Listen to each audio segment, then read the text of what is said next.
People across Canada have been saying the same thing in recent years. Everything feels more expensive. Groceries cost more, rent is higher, and borrowing money has become more costly. Even people whose incomes have increased often feel like their money does not go as far as it used to. To understand why this is happening, we need to look at three major economic forces affecting the cost of living: inflation, interest rates, and housing supply. The first factor is inflation. Inflation refers to the general increase in the prices of goods and services over time.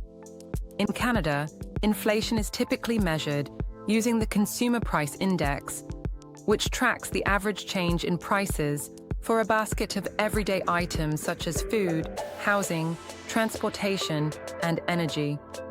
In small amounts, inflation is normal in a growing economy. However, when inflation rises quickly, wages often take time to catch up. This means people can technically be earning more money, but still feel poorer because their purchasing power has declined. For example, if groceries that used to cost $100 now cost $120, your income must increase by the same proportion just to maintain the same standard of living. Canada experienced a major spike in inflation after the pandemic, with inflation reaching levels not seen in decades before gradually slowing again. The second factor is interest rates. Central banks, such as the Bank of Canada, raise interest rates in order to reduce inflation. Higher interest rates make borrowing more expensive, which discourages spending and slows demand in the economy. This affects mortgages, credit cards, car loans, and business loans. When interest rates rise, households with debt often face higher monthly payments.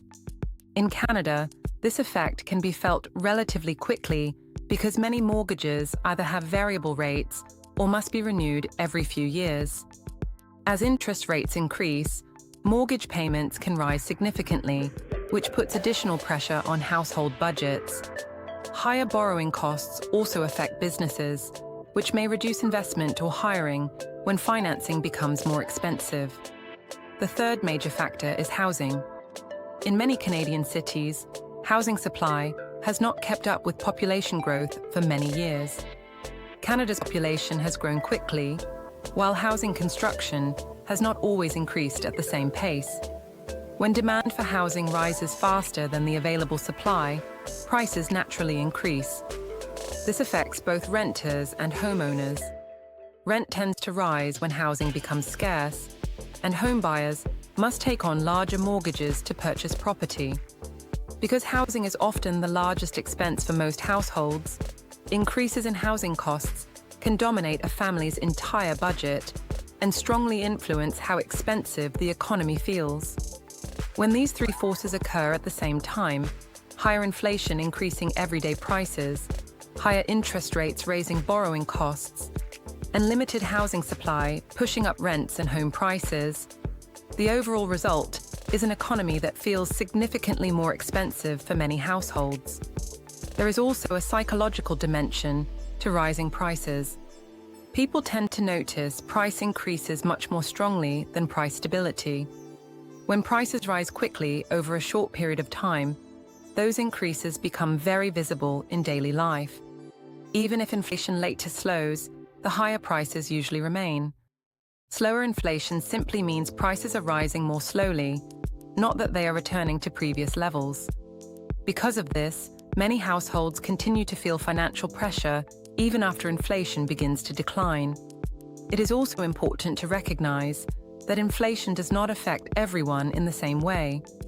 A household that owns its home without a mortgage may experience far less financial pressure than a household that is renting in a large city or renewing a mortgage at a higher interest rate. Similarly, people who spend a larger share of their income on essentials like food, housing, and transportation are often more sensitive to price increases. This is why national economic statistics can sometimes show moderate inflation, while many individuals feel that their personal cost of living has increased much more sharply. Over time, inflation tends to stabilize as central banks adjust interest rates and supply chains recover from disruptions. However, Structural issues such as housing supply can take longer to resolve because they involve construction capacity, land availability, regulations, and long-term urban planning. These factors can take years to change. Understanding these economic forces helps explain why the cost of living feels so challenging right now. It is not simply a matter of individual spending habits. Rather, it is the result of broader economic pressures affecting prices, borrowing costs, and housing markets at the same time. When inflation, interest rates, and housing shortages all move in the same direction, the combined effect can significantly increase the financial pressure felt by households across the country. Thank you for watching. This video was fact-checked by Shubraj R. S. Rakra, BBA in Management and an MBA Finance candidate. Subscribe to Magister Factotum for more videos like this.